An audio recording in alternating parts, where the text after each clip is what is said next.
holder is what's holding the phone. So anybody that complains that that's unsafe will see that I have one free hand and one hand on the wheel. Crazy weekend, but in a good way. Had a really good time. Just trying to do a little bit of a recap. I'm going to probably start having some Monday morning live streams as well as hopefully our Friday evening live streams.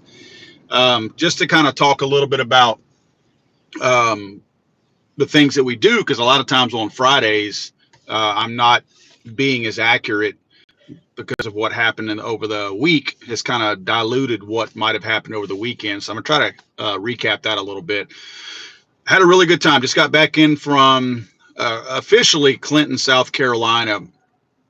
This past weekend was down there for, Thursday, Friday, Saturday, and then flew back last night back to Louisiana from South Carolina. Had a great time. Palmetto State Armory had an event out there called The Gathering. I feel like, over the last couple of years, especially with the COVID mess, and then kind of the way a lot of things went down with SHOT Show this past year, people being a little bit unhappy with how the booths were changed around, some of the big names not going, more namely SIG. I think what Palmetto State did this weekend is probably what we're going to see going forward with a lot more of events coming to you. And I think that's a great thing, especially for so many people that couldn't go to places like SHOT Show. SHOT Show being closed to the general public, essentially only allowing media, dealers, folks like that, industry, I guess if you want to call it professionals, it eliminated a lot of people from being able to see the products. And what was cool about this event this past weekend from Palmetto State Armory, they call it The Gathering. And what was cool about it is you have a lot of firearms companies that brought their new products there.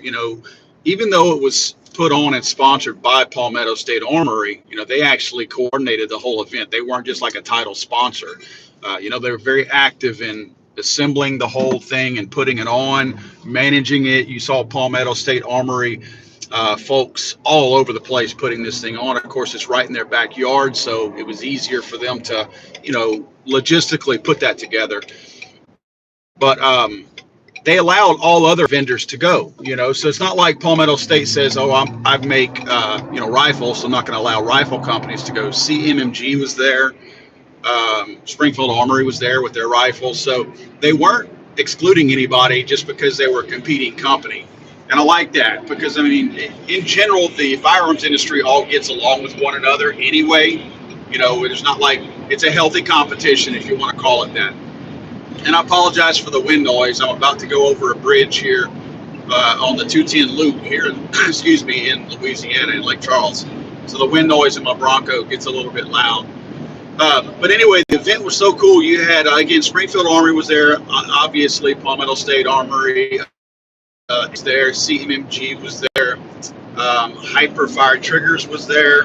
Glock was there. And I know I'm going to be SIG was there. What's some of the other groups that were there? Taurus was there. Rock Island Armory was there. Again, a lot of big names, a lot of names you would certainly recognize. So that was really cool. Just like a SHOT Show range day, and it was kind of like almost a combination of a SHOT Show because you had a range day and you had these large tent areas where they would put booths up, and you could see their products there or go over to the firing line at the range and use them there. So it allowed you to visit more back at the booths or go shoot with all the noise over there. So it was neat. I enjoyed how it all went down. A lot of good people were there, a lot of good folks, had a great time. The Friday was, or maybe it was Thursday. Thursday was media only, and then they opened up to the general public Friday, Saturday, Sunday. That was really cool. Again, the fact that so many people in the outside of the firearms industry, but who are gun fans, appreciate everything that we do. the new products and all that. They don't get to see those new products unless they buy one. Well, you had FN had their high power out there. You had 6 Hour had that new P365, that really decked out new little P365. They had that there. So instead of you having to wait until a friend got one, you were able to go out there and experience what it was like to shoot one, and either decide if you really, really wanted to get one now, or if you decided you didn't want to get one. Palmetto State Armory had their Jackal out there. That was really cool. The fact that, again, you can shoot it before you buy it, kind of thing. I thought all of that was neat. You know, it's one thing to have media and industry people, gun shop owners, shoot a gun before they buy it. But to me, it's quite another thing to have the civilian population, so to speak, again, people who are not directly involved in the firearms industry, be able to go out there and experiment with those same firearms and decide if they want them or not. You know, again, you may talk yourself out of getting one. Saves you money, right? And in today's day and time, it's a beautiful thing if you can talk yourself out of buying something that maybe you don't need because you need to spend your money on other stuff like gas or food. So as you can see, our interstate roads in the state of Louisiana are not the greatest. It has a lot to do with our soil. You can see the camera bouncing all over the place. But our soil, I mean, we're constantly dealing with settling down here, so our interstate roads are not the greatest quality. Still love my state, though. But yeah, that was, well, I see something in the middle of the road right here. That looks like an ice chest. That's not a good thing. But what that was, it's scattered all over the road. But yeah, good weekend. Sad to see this morning that which I'm glad not glad, but glad it wasn't yesterday when I was flying back. I saw in China this morning, Boeing 737 went down. If you've seen the video, there are no survivors. In fact, nobody felt any pain. That thing went straight down. You see the video, it's literally going straight down. So it's not, you know, it hit into a ball of flame.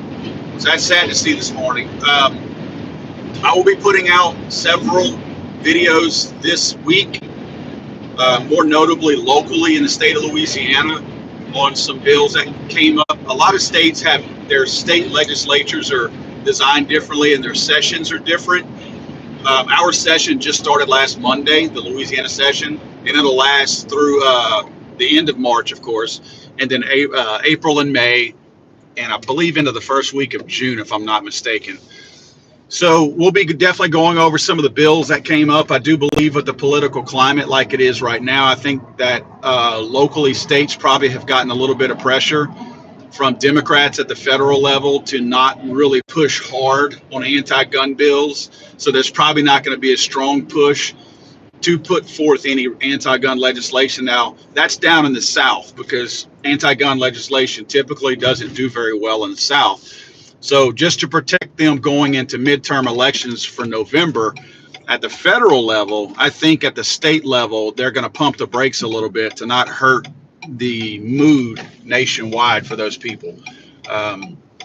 However, don't be surprised if in some of those more anti-gun states that you still see that same push. But in Louisiana, I don't think we're going to have a very strong anti-gun push. Sadly, there are some bills that are put forth by supposed gun rights advocates who are Republicans, and they're not very pro-gun. I saw a very strong message being sent by the Republicans in Louisiana this year. I think there's like three separate bills that are all carving out special categories of people that would be able to conceal carry with no permit in the state of Louisiana. As you guys know, in the state of Louisiana right now, we still have permit concealed carry. You have to get a permit. You have to get whatever the little training course is that they have and all that.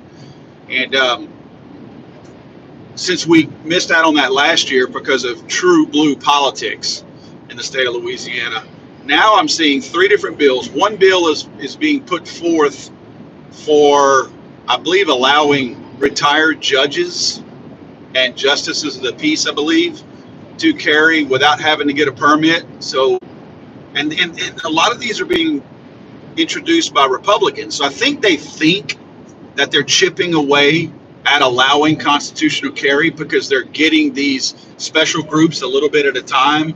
However, I don't see that. And sorry about that. I don't know what that was. My little brace thing there fell out.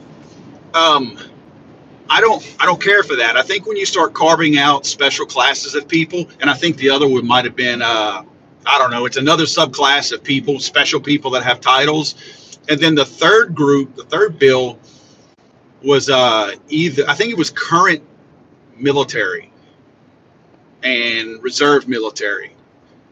So again, that's carving out a special class of people. And I think all of us on here can agree that just because you happen to be military does not mean that you're trained in firearms. First of all, just because you fired one in the military does not mean that you are fully trained to use one. And at the same time, and again, I'm talking about the various levels of military training. And definitely at the same time, it doesn't give you the adequate training to conceal carry. So this just goes to show that the people who are introducing these laws truly don't have any real experience with the gun community, because they should know that these military people don't have the training that they seek. Like, they're expecting these people to have a certain level of training that qualifies them to carry a firearm concealed, and clearly the military does not provide that. So again, those are the kind of bills. I think two of those bills are put forth maybe by Republicans, and the third one, maybe for military, is quite possibly put forth by a Democrat. I could be wrong. It may be Republicans who all put these forth, but I don't support any of those. I really don't. I don't feel like that's chipping away at getting constitutional carry to us, the lowly citizen with no special title. I think all that does is carve out special people and special classes that I don't support. I don't. Heck, if they put out a law that said we're going to let guys with the first name of Paul who make YouTube videos carry constitutionally without having to require a permit, I don't support that either, because it's carving out a class of people that makes them different. Everything should be applied across the board. I don't care what your title is. I don't care what your bank account is. I don't care what position you hold. I don't care who you know. The law should be applied across the board, regardless of who you are and what your title is. And I don't support these bills that carve out these exclusions for people based on titles and things like that. That's not right. That's not fair. And I would honestly think that if you look at these special classes that they've tried to carve out, and I do think that the special classes like the justices of the peace and the judges that they're putting in there, I think they have a mandate in there for them to have a certain type of training.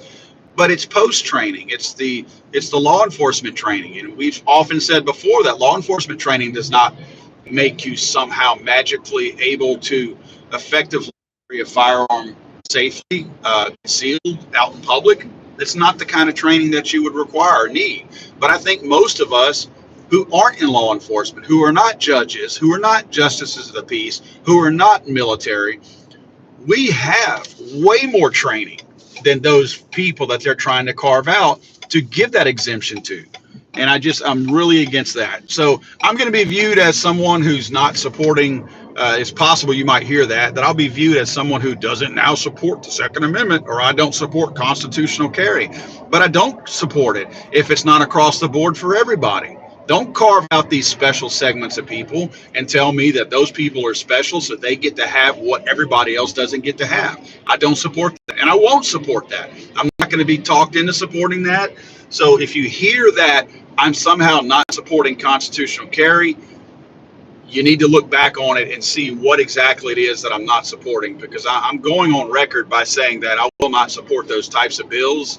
And I know some of these guys who probably consider themselves allies of mine, especially the state legislators and the senators. They're probably going to have a real problem with me on that, because they're thinking they're doing something good. And I'm happy that they think they're doing something good to a certain degree, because again, I just think it's just a matter of them not being educated on what's right and wrong for people in general with the Second Amendment.